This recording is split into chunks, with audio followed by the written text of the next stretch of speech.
কই গো বউ, ছিপটা দাও তো, মাছ ধরে আনি।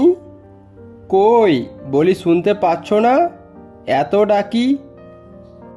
বাপ্পা, দাঁড়াও দাঁড়াও, একটু দেরি হলে পাড়াটাকে মাথায় তুলে নিচ্ছে। না বউ, তেমন কিছু না, দেরি হচ্ছে তো তাই।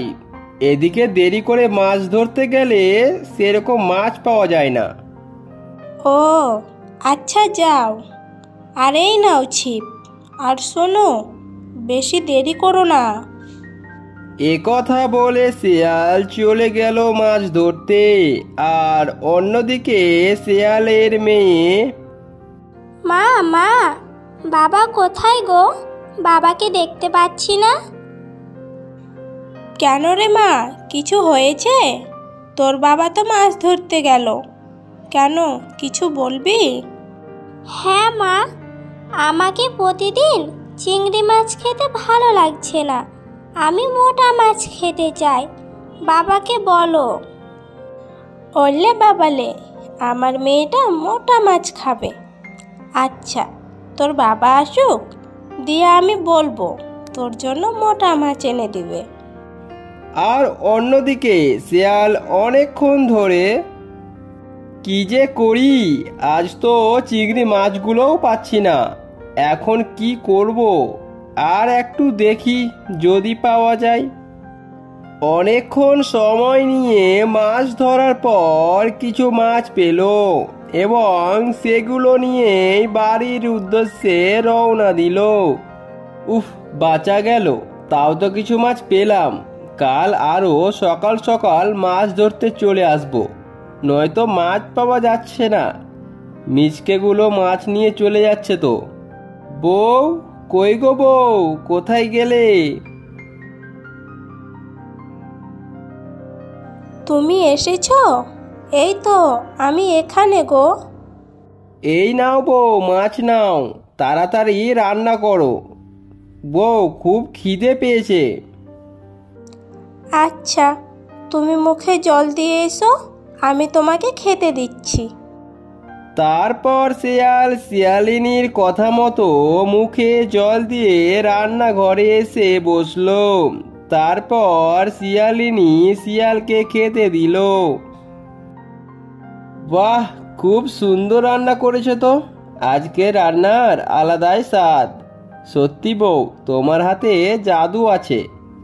হয়েছে হয়েছে বাবা, এত প্রশংসা করতে হবে না, নয়তো নজর লেগে যাবে, দিয়ে রান্নাই করতে পারবো না।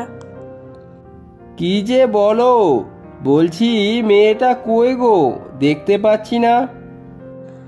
আর বলো না, মেয়েটা বাগানে খেলা করছে। আজ মেয়েটা কি বলেছে জানো? বলেছে আমি মোটা মাছ খাবো, বাবাকে বলো আমার জন্য মোটা মাছ নিয়ে আসবে। ও, এই কথা। তুমি এক কাজ করো, কাল আমাকে ভোর ভোর ঘুম থেকে উঠাবে, মাছ ধরতে যাব। আজকেও তো একটা মাছ পাচ্ছি না, কি যে করি।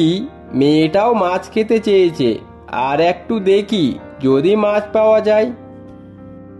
এ কথা বলে শেয়াল অপেক্ষা করতে লাগলো এবং ভাবতে থাকলো যদি মাছ পাওয়া যায়। কিন্তু সে আর মাছ পেল না। না, আজকে আর মাছ পাবো না, যাই বাড়ি চলে যাই, কাল না হয় আবার আসবো। এ কথা বলে যেমন শিয়াল উঠতে যাবে, তখনই একটা পরী কথা বলে উঠল। দাঁড়াও শিয়াল, তুমি তোমার মেয়ের জন্য মোটা মাছ চাও? হ্যাঁ গো, তুমি কে? আর তুমি কি করে জানলে আমি আমার মেয়ের জন্য মোটা মাছ ধরতে এসেছি? আমি সব জানি, আর আমি তোমাকে মাছ দেব। সত্যি বলছো পরি? তুমি আমাকে মাছ দিবে? হ্যাঁ, আমি তোমাকে মাছ দেব, তার বদলে আমাকে এক পিস মাছ দিতে হবে। হ্যাঁ পরি, আমি তোমাকে মাছ দিয়ে যাব। এ কথা বলে পরি শিয়ালকে একটা মোটা মাছ দেই। তারপর সে মাছটা নিয়ে মনের আনন্দে বাড়ি ফিরে আসে। বউ, এই নাও, আমি মাছ নিয়ে এসছি, ভালো করে রান্না করো, জমিয়ে খাবো। আচ্ছা, তুমি মুখ হাত পা ধুয়ে বসো, আমি রান্না করে আসছি। তারপর শিয়াল ওখান থেকে চলে যায় এবং তার কিছুক্ষণ পর তাদের খেতে দেয়। বাহ বাবা বাহ, বউ খুব সুন্দর রান্না করেছে তো, খেতে যা লাগছে। হ্যাঁ মা, তোমার হাতে রান্না খুব সুন্দর, খেতে খুব মজা লাগছে। বউ, বলছি এক পিস মাছ রেখো তো, আমি নদীর পাড়ে নিয়ে যাব। কেন গো, তুমি আবার মাছ কি করবে? জানো বউ, আমি আজ একটাও মাছ পাচ্ছিলাম না, দিয়ে বাড়ি ফিরে আসছিলাম, আর তখনই একটা পরীর সঙ্গে দেখা হয়।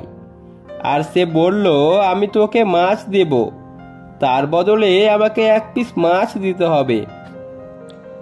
ও আচ্ছা, এবার বুঝতে পেরেছি, তার মানে সেই পরীটা তোমাকে মাছ দিয়েছে। তুমি এক কাজ করো, সব থেকে মোটা মাছটা পরীর জন্য নিয়ে যাও। এরপর তারা খাওয়া দাওয়া শেষ করলো এবং এক পিস মাছ নিয়ে এসে বেরিয়ে পড়লো নদীর উদ্দেশ্যে। পরি, ও পরি, এই নাও, আমি তোমার জন্য মাছ নিয়ে এসেছি। তুমি এসেছো, তোমাকে অনেক ধন্যবাদ। আজ তোমার জন্য আমার মেয়েটা মাছ খেতে পেল।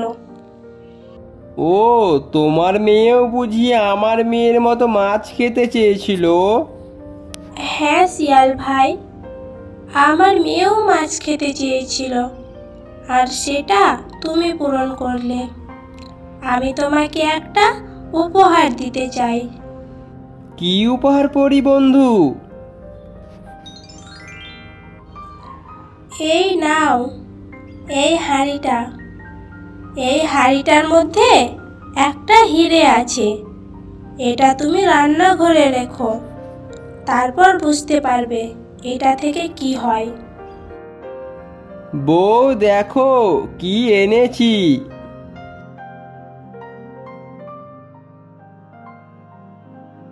কি এটা?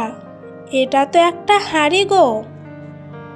হ্যাঁ গো, এটা একটা হাঁড়ি, এটা আমাকে পরি দিয়েছে, আর এটার মধ্যে একটা হিরে আছে। আর কি বলেছে জানো? বলেছে এই হাঁড়িটা রান্নাঘরে রাখতে।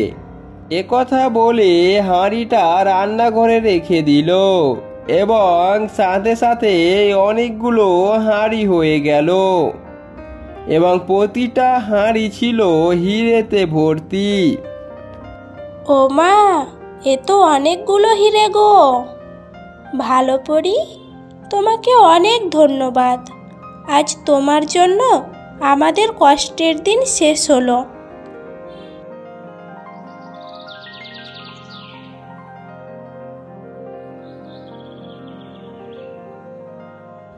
এরপর তারা অনেক বড়লোক হয়ে গেল এবং আনন্দে দিন কাটাতে লাগলো।